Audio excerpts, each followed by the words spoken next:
We often talk about black history as it was something in the past, but Carole Simpson was the first black woman to ever anchor a network newscast as of 1988. And now 18 years after she left the weekend edition of World News Tonight, I was given the honor of sitting in that chair every Sunday. So I recently reached out to her and we had a conversation about her path and how she paved the way for so many. From ABC News World Headquarters. For 15 years, Carole Simpson was the face of ABC's Weekend World News. Good evening, everyone. I'm Carole Simpson. A pioneer in a once male-dominated industry. How does a little girl with a flair for drama in elementary school through high school end up climbing her way to the highest heights of TV news? Sheer determination, desire, ambition.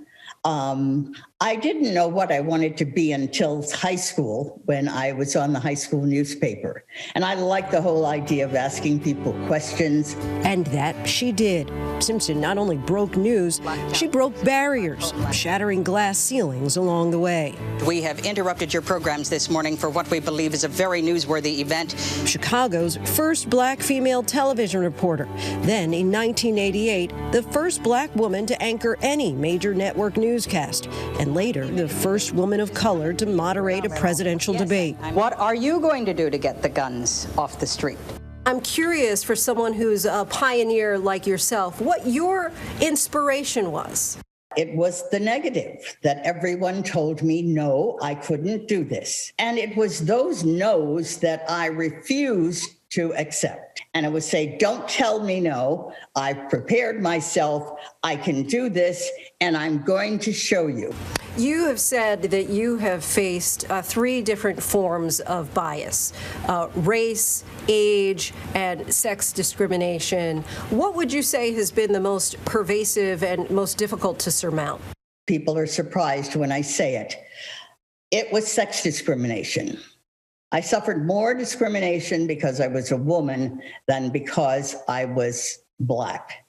I always heard things like, women don't like to hear other women. Women can't be bosses because men will not take orders from a woman. Coming up next, repetitive. But she's also described being plagued by what she calls a double whammy, being a woman and being black. I had one correspondent speak to me and said, I know how I could get an anchor job.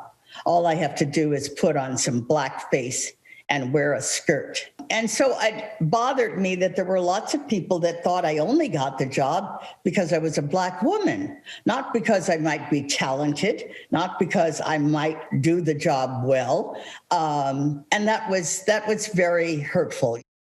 Undeterred, she covered some of the biggest stories of the 80s and 90s.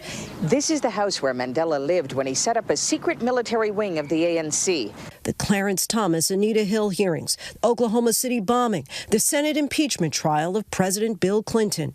You say that you can't understand why you've never been able to transcend race and gender and just be seen as a human being. Do you still feel that way? I do. I do, because it lasted my entire career, which was almost 40 years in journalism. I'm telling you, it was like clockwork. Every 6 months, there would be something to remind me that, hey, you're not Carole Simpson, an anchor for ABC News. You're a black woman. And one of the incidents that occurred was going to a party for a correspondent who was leaving to do a tour of duty in Moscow. And I was already an anchor. I was already a national name. And I came into the room and people were all in there having cocktails and hors d'oeuvres. And I walked into the room and one of the executives looked at me and said, Carole, where's your cap and apron? Aren't you going to serve? And I just couldn't believe that I couldn't just be Carole. Why would he look at me and think I should be the maid and should be serving hors d'oeuvres? I'm curious to get your thoughts on this so-called racial reckoning that we're in now, especially considering that you covered the height of the civil rights movement and the assassination of Dr. King, the aftermath there. What do you feel is different about now, or perhaps do you feel a lot is still unchanged? I think it's unchanged. I mean, just look at where we are now. We had this summer where everyone was, oh, yes, Black Lives Matter. Oh, Black people, we didn't know you were having all these problems. Why are we just now finding out you're having all these problems?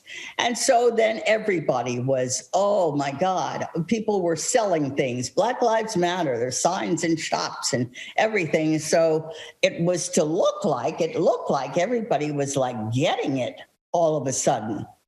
But then we've got the Proud Boys and we've got the QAnon and we've got all kinds of racist things that are going on. We've had many more Black men killed since George Floyd was killed.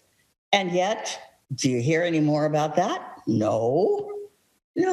But I seriously don't think, I know not in my lifetime, I don't think in your lifetime, but once 2050 comes, I think it's expected that by that year, the country will be majority minority. There will be more minorities and women than there will be white men.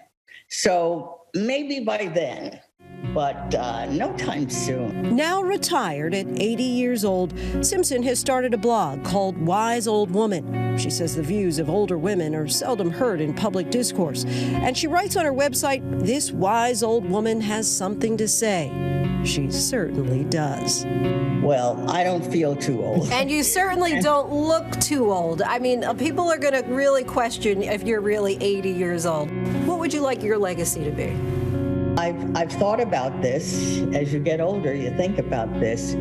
And I was the kind of person that was not just out for me. I never had anybody that helped me. So I decided I'm going to help other people.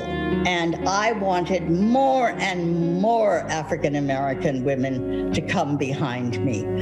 I wanted to, if I had to, knock over the obstacles and knock over the barriers and get people to take us seriously and realize that we are talented and that we are smart. And I then wanted that to make the way for people like you, Linsey. I'm so proud of you. So I want my legacy to be that she made a difference.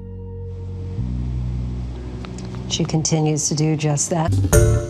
Hi, everyone. George Stephanopoulos here. Thanks for checking out the ABC News YouTube channel. If you'd like to get more videos, show highlights, and watch live event coverage, click on the right over here to subscribe to our channel. And don't forget to download the ABC News app for breaking news alerts. Thanks for watching.